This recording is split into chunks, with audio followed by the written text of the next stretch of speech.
Yesterday, December 7th, 1941, a date which will live in infamy.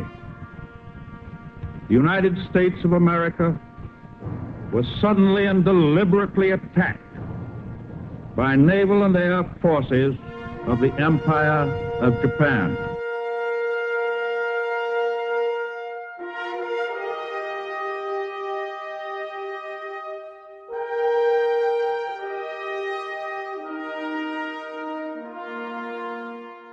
The piece was written, as Pete mentioned, in 1942, which, if you know your U.S. history, was very soon after the bombing of Pearl Harbor. So it was a time of sort of great upheaval, and the U.S. was entering World War II, and because of this, there was a lot of music being written at the time that was very patriotic and sort of almost like propaganda to get just sort of rallying the troops, because it was an important time for America. And this piece, in many ways, is Cage's reaction to that, because he wanted to write a piece, I think that he wanted to write a piece that reflected what he loved about America and what he sort of thought the American experience was like. Cage describes the piece as a suite with a satirical character, and you hear a lot of that satire, well, one, obviously, in the pre-recorded material that's being used, as well as when we turn on the radio, for instance, you hear a lot of contemporary dialogue or music or whatever happens to be on the radio.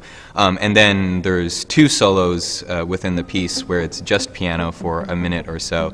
And both of those pieces, well, one he describes as the first one is a cowboy song, and it's just a very simple melody using some modified piano techniques on it. And the second one he describes as more jazz or blues or pop music influenced. And again, when you see it, when you hear it, you'll understand where this satire is coming from.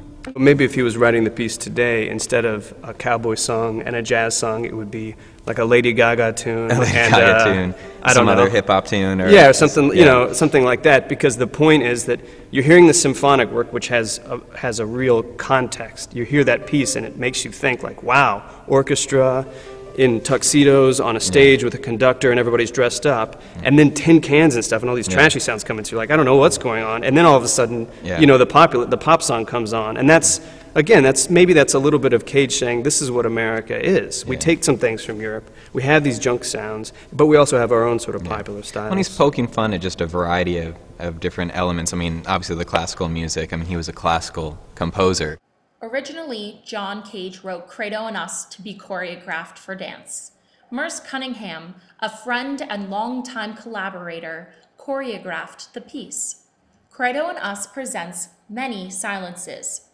During those intended pauses, Merce Cunningham, the dancer and choreographer, would speak a written text. Now, as a concert piece, those sections are left silent. But the point that Cage was trying to make was that there are so many amazing sounds around us all the time. So even if you go to a performance of that and what you're hearing is people sort of shuffling in their seats, or the air conditioning, or traffic passing by outside, each of those sounds is amazing. And in an interesting way, this piece, Credo and Us, gives us many moments of silence to also sort of hear what's going on around us that's not the performed sound. When John Cage came to Dickinson in 1970 to accept the Arts Award of the college, he presented a slightly nonsensical commentary as his acceptance speech. This text had very little to do with the occasion, but a lot to do with social issues of the day. Much like his piece, Credo and Us, Cage's acceptance speech was meant to make a comment on a major social event.